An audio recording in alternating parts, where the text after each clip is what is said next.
I had a great time looking at the Carbon Bricks Deadpool here. One of my favorite comic minifigures, going to be up there for the top 10, maybe 20 for the year as well. Just perfect design and makes me really excited to finish my lineup for the Marvel Now Thunderbolts. I have one of the characters here, just going to be waiting on getting my Punisher as well as my Elektra coming up. But very nice packaging here for Mr. J and Heartbricks for their version of Flash Thompson's Venom, or Agent Venom. You can see it is inside of the box here that just slides out. Red colored for the Thunderbolts look, which is why I picked it. Extra head. Looks like he got some Uzi custom molded parts in there as well. Nicely big. Looks like that'll be the only weapon type accessories. You have the card here. Again, red to match the character. Logos. And on the other side, I got number 26 out of who knows how many. That could be the amount of minifigure or number in their line of characters, I guess. Very faded and subtle Marvel logo there, which I guess is a little crazy thinking about like copyright and stuff. But like in the render, very excited to take a look at this character. It's one I've been looking forward to, so let's check it out. Obviously, Agent Venom is going to be one of those characters that doesn't pop a whole ton. I guess with the black and white, color-wise it does, but there's not going to be like a crazy amount of colors or detailing or anything like that. But with the added molded parts for texture and everything, it does have a lot going for it that is very nice. It does feature a molded mask here, which is not necessary since you do get the extra head that I kind of showed off. So there are two options. Underneath it, though, there is a Flash Thompson slightly unsymbioted, unmasked face, whatever you want to call that, which is kind of fun. Definitely adds to some photos if you want to go through and do that. Like I said, though, those molds, very nice. Really liking the spikes on the shoulder pads there. Same goes for the gauntlets. As we move the arms, there is going to be a little bit of torso printing with that extra little bit of zebra texturing, which is nice. Side of the legs as well, where you have gun holsters with pistols in there, which is kind of fun, I guess, since it doesn't include pistols. Break the continuity of the minifigure since there are the other guns. So he's always going to have two extra guns, obviously, that you can't use in real life, but armed to the teeth. And you can see on the legs too, there are little prints for more spikes on the armor to keep the continuity of the design. Getting to the back of the minifigure, red popping out again, different pouches. Same with the front with the red buckle, more pouches. Almost could be a 90s character if it wasn't more modern. Let's check out the inside of the legs, which I feel like Mr. J is hit or miss on that. More printing, looks like more spike design. So very seamless on the design of the suit. Very consistent continuity-wise, I would say. And I think the red is really awesome, especially, my exposure to this character really is the Thunderbolts line or series. So when you get all the different characters with red and black, I think that is just great design work. Very seamless team. Works out that it is all of them with the same colors. Moving the arms out again, let's check the gauntlets and see that it is just the typical sort of arm molded piece that most custom companies use, where it just fits over the arm. So when you remove the hand, it just slides over. Since there's the molded detailing, it looks like they didn't feel the need to include any arm printing.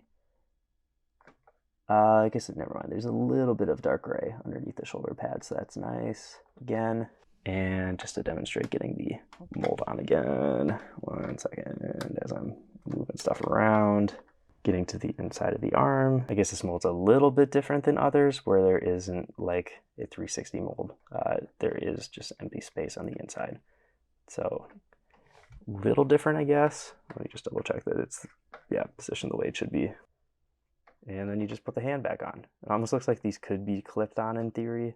I probably wouldn't risk pulling them off, but since there isn't that inside bit of plastic on these, I feel like it could be possible, but obviously you don't want to stress your toys too much, especially when they cost a bit like these minifigures.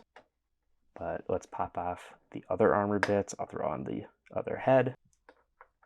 And I feel like this is honestly an interesting look for like a Spider-Man suit if it wasn't for the extra Venom detailing. Just looks cool. There's not going to be like a printed belt underneath the molded belt, which I guess could be unfortunate for some. I would obviously just leave on the molds. It's not super intrusive on the design. You can see that the red lines for the Spider Venom logo are seamless when you take off the belt, which is nice, since it'd be kind of awkward if there was like a little bit of gap to account for where the belt sits. And it would be slightly different, I guess, with that extra little bit of height for the belt. So I would prefer, I guess, that lines up here and you wouldn't really even be able to tell with the belt breaking it up. Head design here, print-wise, is going to be pretty much the exact same as the one on the mask here. It would just be a little bit wider. I feel like with the shoulder pads, it makes the molded mask work a little bit better. Again, with that extra printing I was kind of pointing out on the shoulder pads, just has more of that like suit texturing, whatever you would call those gray lines that are on here. So nice to see that continue all over the place. I think I am going to prefer the molded mask. Just again, it adds a little bit of extra bulk to the armored look since it feels like more of a helmet, which I feel like is just thematic for the character and fits since it is more of like him wearing body armor from his like background as a soldier in the army or whatever. But really liking the character, and I have one more suggestion I'll show off, which isn't anything crazy, but something I thought of. Just getting another official black Lego head. This wasn't included or anything, but if you're going to be using the molded head, I feel like having a blank head like this is going to be better, so you don't have to worry about rubbing ink off of the printed head at all. And now since it isn't printed at all, you're free to just rotate the head around as you want to, not worrying about like damaging the print underneath it. So I think that'll just be a nice little upgrade, not going to be super expensive. You can get that on Pick-a-Brick or whatever, or if you buy from most Bricklink stores, you get that for pretty cheap.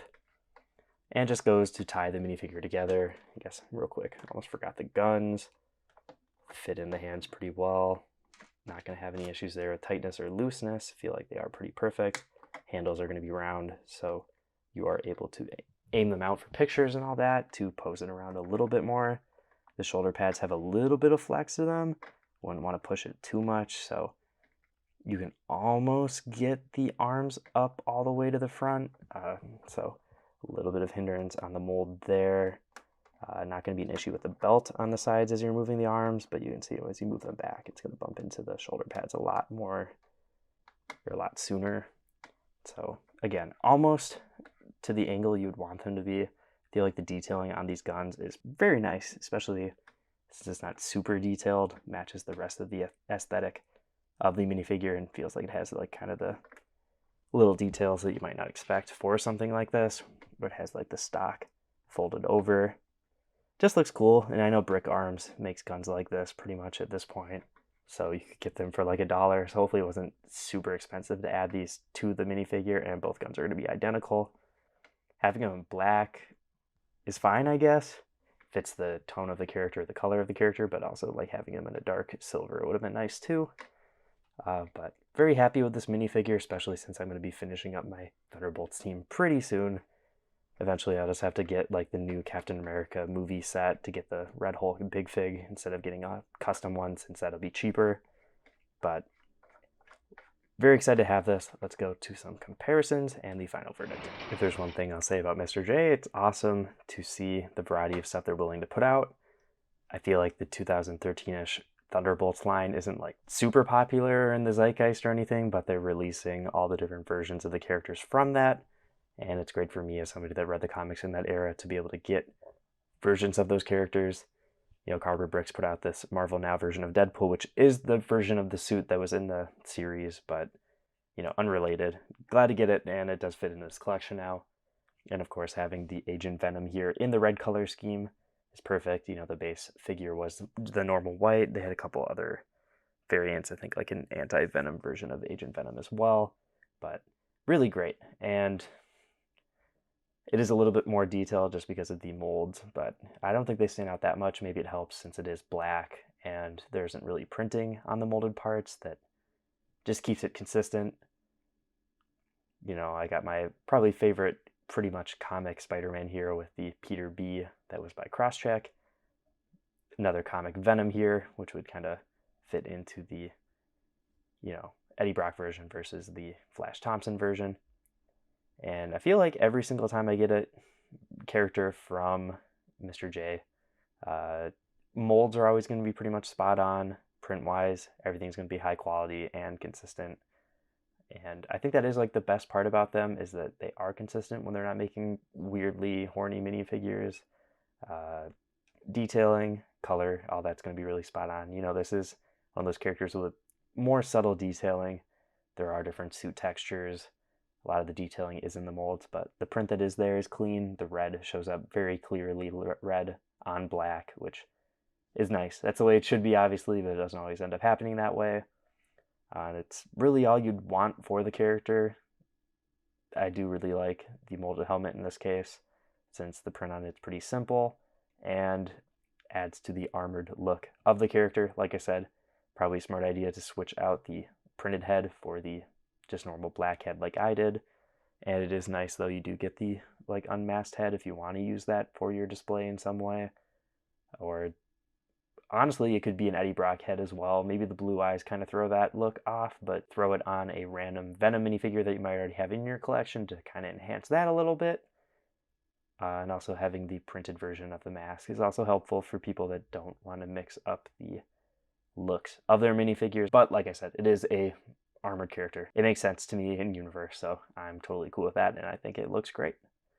Let me know, though, any thoughts on this minifigure? Any other characters like Agent Venom you'd like to see in custom Lego? Let me know in the comments. If you want to see more custom Lego Spider-Man universe or custom Lego Marvel minifigures overall, check out all the content on my channel. I have been Brick Radiop, and I will see you in the next video.